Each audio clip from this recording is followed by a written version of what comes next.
Hello, నేను మీ ప్రవళిక. ఈరోజు ఈ వీడియో కనుక మీకు నచ్చినట్టయితే ఓం నమః శివాయ అని కామెంట్ చేసి చెప్పండి. అయితే ఈ సంవత్సరం మనకి కార్తీక మాసం నవంబర్ 2 నుంచి ప్రారంభం అవుతుంది.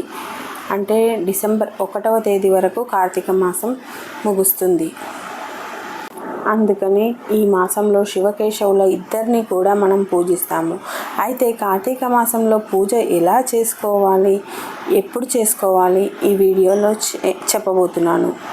కార్తీక స్నానాలు చేయాలి అని అనుకునేవారు మాత్రం తెల్లవారుజామున బ్రాహ్మీ ముహూర్తంలో 5 గంటలలోపు చేసుకోవాలి.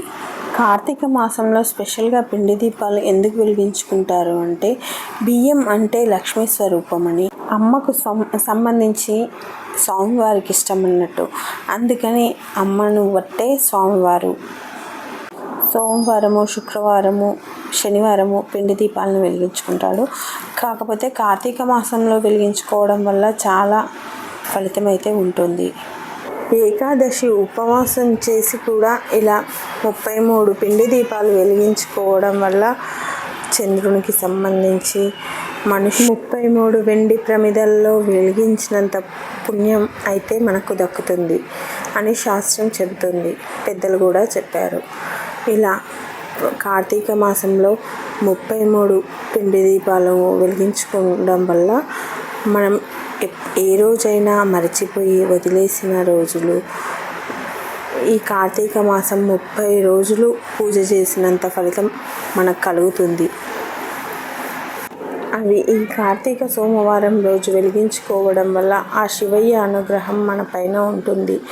అంతటి శక్తివంతమైన ఈ దీపాలను కార్తీక సోమవారం కానీ, ఏకాదశులు కానీ ఇలా వీలైనప్పుడు ముట్టించుకోవడం వల్ల చాలా ఫలితం అయితే ఉంటుంది.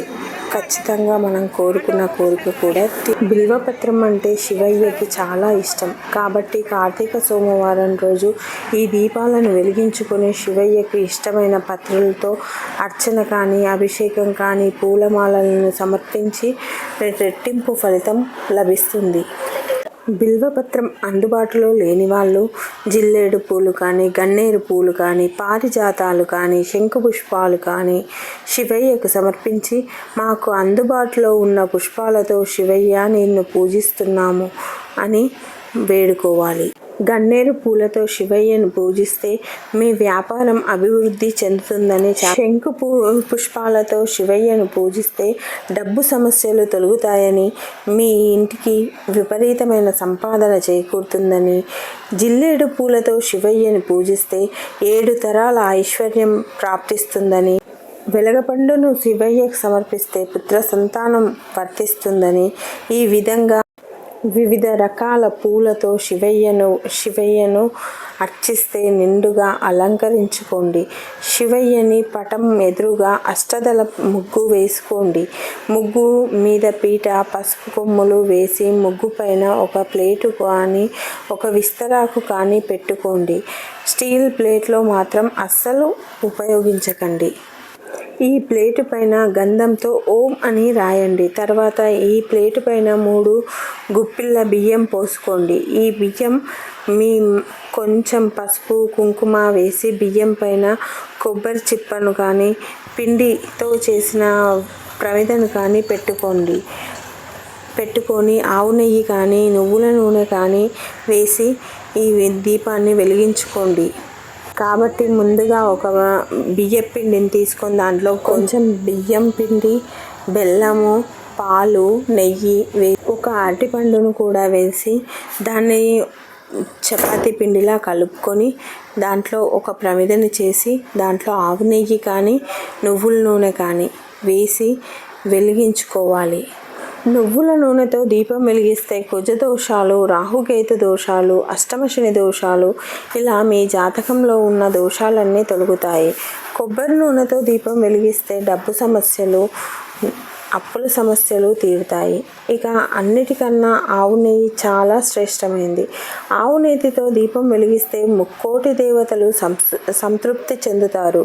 ఈ విధంగా మీరు అందుబాటులో ఉన్న నూనెతో ఆ పిండి దీపంలో వేసుకొని ఆ ప్రమిదలో 3 వత్తులు కలిపి ఒక వత్తిగా చేసి ఒక దీపాన్ని వెలిగించుకోవాలి. ఈ పిండి దీపాలకి ముక్కోటి దేవతలందరూ ప్రత్యక్షం అవుతారట. కాబట్టి ఈ దీపాలను వెలిగించుకుంటే మీకున్న కష్టాలన్నీ త్వరలో తీరుతాయని ఆ పరమశివుడు మనపై ఎప్పుడూ ఉండాలని కోరుకుంటూ, కార్తీక మాసంలో వీలైనంత మట్టుకు స్నానాలు, జపాలు ఏది వీలైతే అది తోచినంతలో చేసుకుందాం. ఆ శివయ్య కృపకు పాత్రులవుదాం. Thank you.